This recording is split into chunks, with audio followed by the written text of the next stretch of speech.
Hey everybody, it's Jamie with Heroic Scale Gamers again. We're back with our next phase. We're going to do some gold work and some gems on our jet bikes, which is very similar to what we did with the other two video series.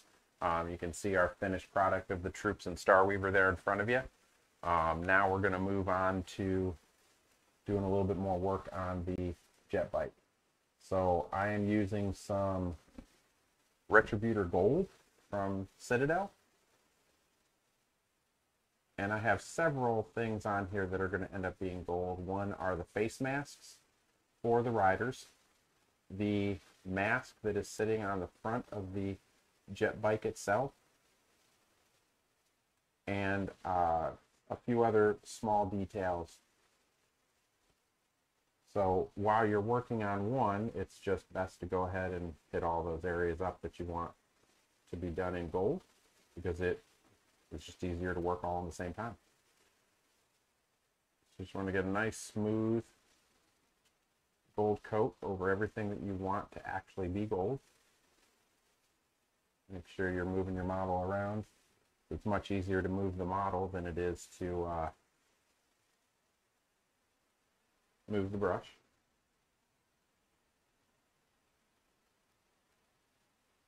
Now, a lot of people like to do different things with the masks. I've seen a lot done in like ivories and whites, which I think can be a very cool effect. But we chose gold because I just think it looks very ostentatious and blingy, and let's be honest, Harlequins, if nothing else, are over dramatic and blingy. So it made sense.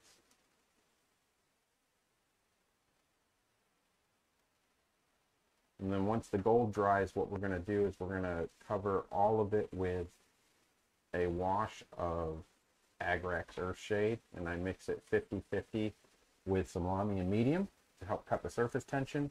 And what that'll do is it'll flow really well into all of the recesses and just lightly tint the flatter surfaces. So it just gives you a really cool effect in the end. Almost ages it.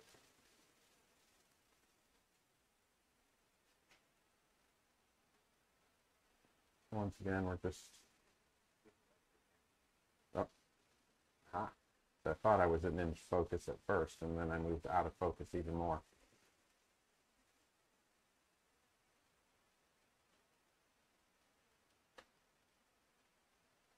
Now, you always want to make sure that you thin down all your paints before you put them on.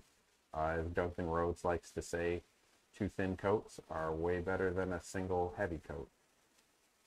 And it's always easier to add paint than to try and take paint away. We got that there. So we're also going to put a little bit of gold on the end of the spear here.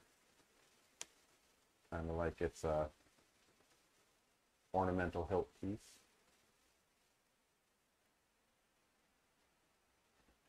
And then I'm also going to do some right here at the hilt of the weapon itself,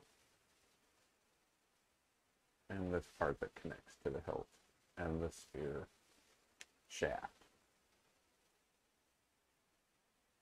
I'm sure there's an actual technical term for that, and if there's anyone who knows it, feel free to let me know. I will start using that in future videos. If we have any weaponsmiths out there who know the anatomy of a weapon. Got that. And then we're also going to do these extra finial parts on the underslung gun. And I'm really just doing it to break up all of the black, and because I just think it'll look cool.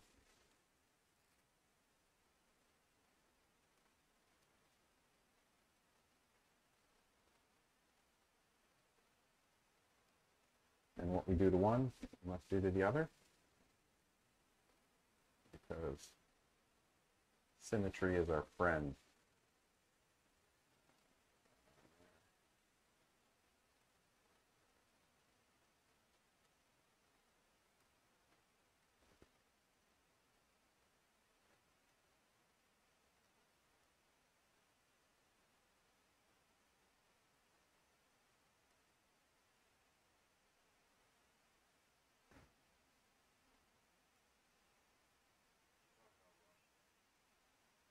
Yes. Yes, I did. I was just asked if I was talking about what I do with the gold after we've put down our base coat, which I did. We're going to come back through with some 50/50 Agrax Earthshade and Lamian Medium to finish off the effect. Let's see, we got a gold there, we got a gold there. See if there's anything else on here that I'm going to need to put gold on. I don't think so. Alright, so while that is drying, we're going to move on to doing our gem work. And I use a 3-color gemstone process because I'm going to do red gems on these. And what I do is I paint a 3/4 semicircle over the gem with my base color, which in this case is going to be some Mephiston red. Just going to leave just a little bit of black at the top.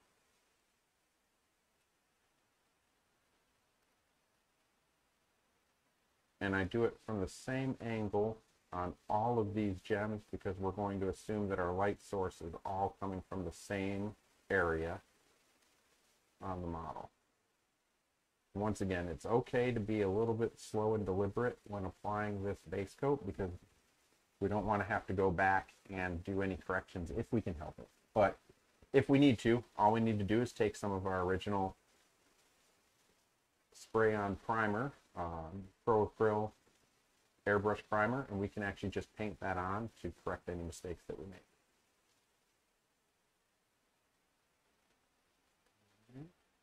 A nice one there.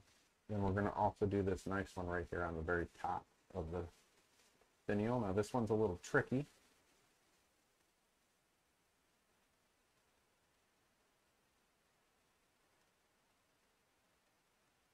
And the reason we leave that black showing is because the last step of the process is to take a small dot of white paint and to put it on that black to make it look like the light is shining through the gem and creating the color as it goes out. Then we're going to take some Evil Sun Scarlet, I believe. Yep, Evil Sun Scarlet is our next color. And then we're going to paint, leaving some of the original base coat still showing. And once again, we're just painting a part of the gem, working our way down.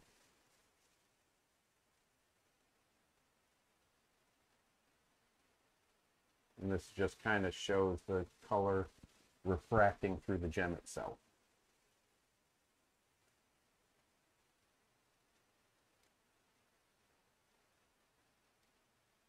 Now, obviously on the smaller gem up top, it is very difficult, so we just need to be very careful.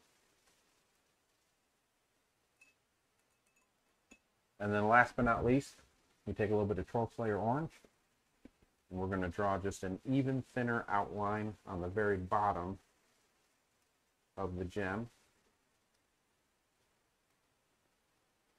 Just like that, to finish off the effect.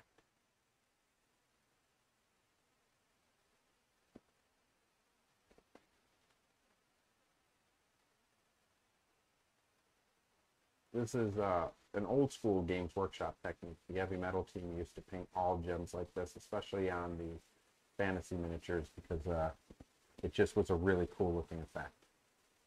And I carry it over because I just like the way it looks again. I think it's very, very sharp. And I've been doing it for years. So it's easy and repeatable.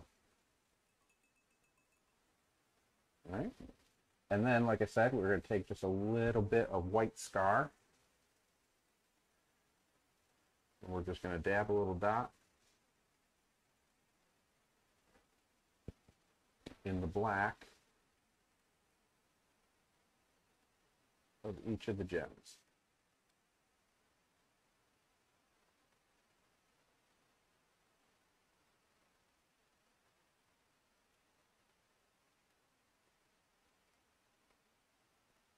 Just like that. You can see all those gems. And now that we've done all that work, our gold is now dry. We're going to take that Agrex Earthshade and Lamy and medium mix I was describing earlier. We're going to actually put that over all of this gold that we did before. You can see how much it darkens the recess. Now the nice thing is if it goes on a little extra thick, you can actually pull it from the area as you're working on some of the other gold to lighten the effect just slightly.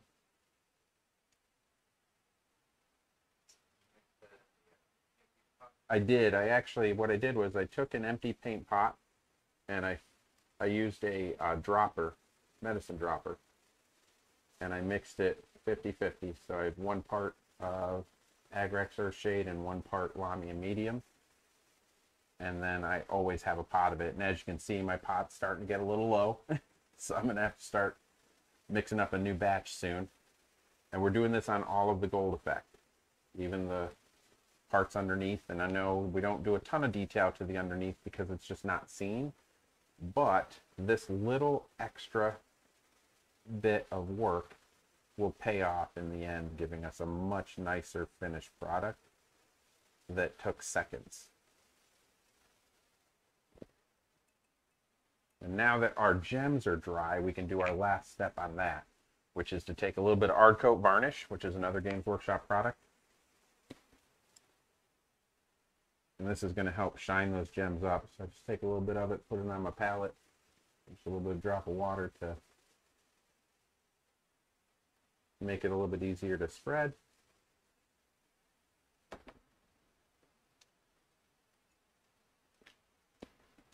And then we're just going to paint that over each of the gems to make it shine. 2,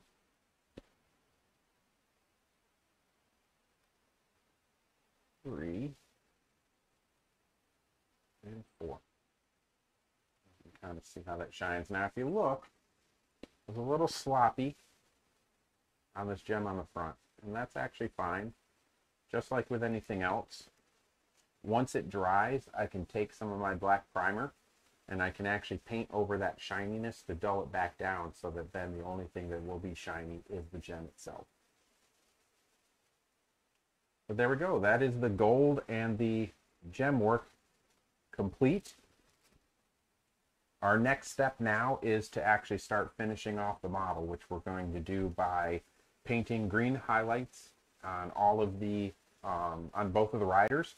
Then we're going to do any metallics like the spear tip. We're going to do the shaft of the spear and a few other small details, and then this guy will be done. So hopefully we'll see you back with that next video.